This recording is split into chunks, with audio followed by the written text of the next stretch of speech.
Ça, c'est l'idée de base, la structure même. T'imagines, Dragon, tu crois que le mec en un contre elle se prend n'importe qui dans le monde, alors qu'en fait, non, le mec a besoin des séraphins, des pacifistes. Non, non, non, non, non, non, non. Je refuse d'y croire.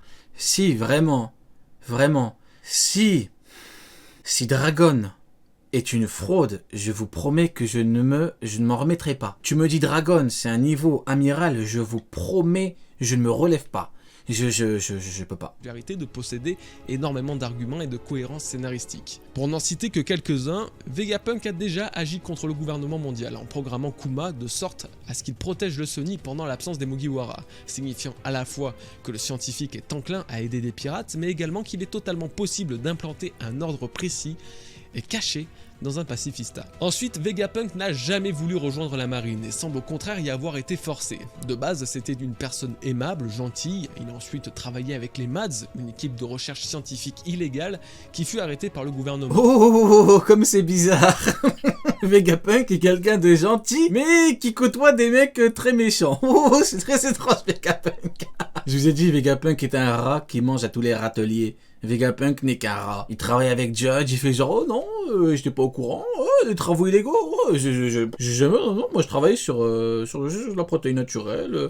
Arrête tes conneries, Vegapunk. Vegapunk les a rejoints à ce moment-là, sans doute pas totalement de son plein gré, ou alors il a fait pour une très bonne raison. Mais l'un de mes principaux arguments, ou du moins l'un des plus forts et prenants finalement, je le tirais de Star Wars. Oui, la saga mythique de El famoso Star Wars. Les étoiles a été à mon sens une grande source d'inspiration pour Oda dans la relation entre Vegapunk et les révolutionnaires. J'ai tout détaillé dans mes dernières théories à ce sujet, mais pour vous l'expliquer rapidement, il existe un programme ancré dans les soldats clones de la République Galactique qui se nomme l'Ordre 66. Foutu Ordre 66, hein. Il a foutu Plotin. D'ailleurs, je vous ai pas dit, j'ai commandé le livre de Plotin. Je vous avais dit que je lirais, que je commanderais un livre de Plotin. Voilà, je vais le lire et je vous ferai un petit retour dessus. Voilà, on verra si c'est intéressant, si le One et la liberté, si la liberté est le One, etc.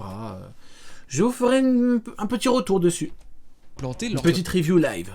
La création de ces clones et a permis aux grands antagonistes de l'œuvre de prendre leur contrôle en une seule phrase pour retourner foutu Palpatine on t'aura l'armée entière de la République contre eux-mêmes et contre les Jedi, donc contre les gentils. Bon, vraiment j'insiste, mais allez regarder au moins cette partie parce que j'explique plein de trucs et ça va vous péter le cerveau comme jamais. Ordre 66. Star Wars aurait été d'une grande influence, notamment dans le monde scientifique de One Piece, même avec le Garma Double Six. Mais imaginez, je deviens plotiste.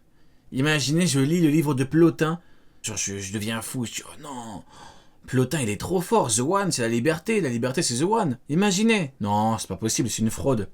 Comment un Platon de Wish pourrait me... Non. Et plus particulièrement entre Vegapunk, Dragon et les pacifistas. Et là, rien ne vous a... D'ailleurs, j'ai fait un deuxième test, j'ai commandé un livre de Platon sur Wish. On verra si je reçois vraiment un livre de Plotin. Dans ce chapitre, oh, rien n'a attiré votre œil en parlant de Star Wars. Jewel Riboni, en cherchant dans les déchets de Vegapunk, le sabre laser. Un sabre laser. Star Wars, une énorme référence dans le chapitre où Vegapunk et Dragon entrent en contact. C'est fou, c'est dingue. Dragon. Bonne référence à... Ils sont là. Regardez. CP0 frauduleux, Akainu, Ryokugyo, Fujitora, incroyable image, incroyable. Contre le gouvernement à travers Vegapunk, le plus grand scientifique qui sert la cause du monde et non celle de la marine depuis le début. Gros, ça serait absolument dingue. Et pourtant, ça ne serait pas le seul à faire partie de la cause révolutionnaire. Aokiji serait un révolutionnaire. Et oui, je n'ai pas parlé de la cover de ce chapitre alors que pourtant il apparaît débarquant sur Whole-Cake Island pour qu'il... Non, il est tard chez moi aussi. Hein. Chez moi aussi il est tard, t'inquiète pas. Tapé pudding pour le compte de Barbe Noire. Pourtant, j'ai toujours l'intime conviction qu'Aokiji cache quelque chose et que derrière son titre de pirate de Barbe Noire se cache en réalité une infiltration pour le compte de Monkey D. Dragon. Alors ça, c'était une théorie. Ouais, une infiltration d'Aokiji. De toute façon, ça n'étonnerait personne en vrai. Aokiji infiltré. C'est compliqué de voir un Aokiji vraiment devenir pirate. Donc oui. Théorie bien avant que le Sword soit révélé officiellement sur Wano Kuni. Prenez-le en considération. Et même si je partage totalement l'idée que Aokiji puisse en faire partie, en scred, de cette organisation, pour 15 000 raisons différentes, je pense quand même qu'il est révolutionnaire. Raison supplémentaire, Aokiji explique que le gouvernement mondial n'a pour lui... Dès le départ, je n'ai jamais pensé que seul comptait le GM, que rien n'existe à côté. Jamais été une raison de se battre. Il sait qu'il existe d'autres façons d'œuvrer pour le bien du monde et je pense qu'il tente de le On peut accomplir un certain nombre de choses sans forcément appartenir à la marine, et il y en a d'autres dont on prend conscience. Ok. faire loin de la politique engagée Hâte de voir ce qu'il va faire, notre cher caniche. par la marine. Puis Smoker semble plus probable en tant que membre du Sword. S'il en vient à être dans ce groupe, alors leur conversation à peu hasard bien que Aokiji n'a plus rien à voir avec la marine. Bref, en quoi Kuzan serait un révolutionnaire? Premier argument, plutôt simple, Ah, Aokiji révolutionnaire. il est la silhouette près des révolutionnaires que l'on voit dans l'ombre lorsque Doflamingo fait son speech sur les forces éparpillées dans le monde. Oui, il ressemble à Morley effectivement. Attends, quoi? Doflamingo fait son speech sur les forces éparpillées dans le monde. Oui, il ressemble à Morley effectivement, mais pourquoi mettre en avant ce révolutionnaire plutôt que l'un des trois autres révélés au même moment, sachant que Bello Betty semble davantage la tête d'affiche. Le bonnet, les lunettes... Aokiji, le petit caniche de Barbe Noire, serait donc ce mec-là? Alors attendez, je suis spécialiste en faciès, en cara design. Sondage dans le chat. Sondage. Question de point C'est Miyok. de vue, mais ça serait à mon sens un foreshadowing. Deuxième argument, les valeurs d'Aokiji. Ça c'est même l'une des principales raisons qui confirment qu'Aokiji n'a rien à faire dans l'équipage de Barbe Noire. Bien qu'il soit amiral, il n'en est pas moins humain. Il aurait pu tuer Luffy et les autres, mais ne l'a pas fait. Il aurait pu tuer Robin, mais il ne l'a pas fait. Bref, il est totalement différent de Teach, il n'a absolument rien à voir avec lui, et même Burgess n'a aucune confiance en ce nouveau. Peut-être, mais moi, je n'ai pas confiance pour un sou en Aokiji. Je pense, franchement, de mon point de vue, je pense que Barbe Noire, vu comment il prépare ses plans, il a envisagé une probable trahison d'Aokiji. Pour moi, c'est sûr et certain. Pour moi, Barbe Noire n'est pas bête. Barbe Noire est bête en termes de combat, dans le sens où il sous-estime, il fonce dans le tas et tout. Il chevauche un cheval complètement fatigué. Mais à mon avis, il a préparé un plan en cas de trahison. C'est trop bizarre, tu peux pas faire confiance. Aokiji, c'est un amiral, donc... à mon avis, il a préparé un plan. Non, il a préparé un plan. Membres. Que ce soit les lecteurs ou même les antagonistes du manga, personne ne croit Bon, vous me direz de quel plan t'as besoin, il le fout droit. qu'Aokiji puisse être un véritable Alors, sondage, attendez, je vais voter. C'est lui, c'est pas lui, Miyok mange des caca le matin. Non, c'est une blague le sondage, non. membre de l'équipage de Barbe Noire. Troisième argument. Aokiji servirait d'espion pour Dragon. Une fois, une seule et unique fois, les révolutionnaires et les pirates de misère, la gueule du sondage. Barbe Noire ont eu une Oh interaction. misère, en plus Miyok qui gagne. Non, votez. Mais votez pas Miyok. Miyok mange... C'est une dinguerie. Ce fut grâce à Burgess qui, en s'introduisant sur l'un de leurs navires, C'est fini. a trouvé la base secrète Baltigo, une aubaine pour Teach qui semblait s'intéresser aux révolutionnaires. Pourtant et étonnamment, bien que Baltigo fût entièrement détruite, les révolutionnaires ont eu le temps de s'échapper. D'après ma théorie, ce serait grâce à Aokiji qui aurait prévenu Dragon de l'attaque qu'ils allaient subir de l'île. Aokiji aurait donc... C'est risqué, mais pourquoi pas hein. Aokiji aurait prévenu Dragon que Barbe Noire allait attaquer. Ouais, pourquoi pas, risqué, mais pourquoi pas hein. L'équipage de Barbe Noire. C'est comme pour la marine. Tout à l'heure, je sais plus qui a dit...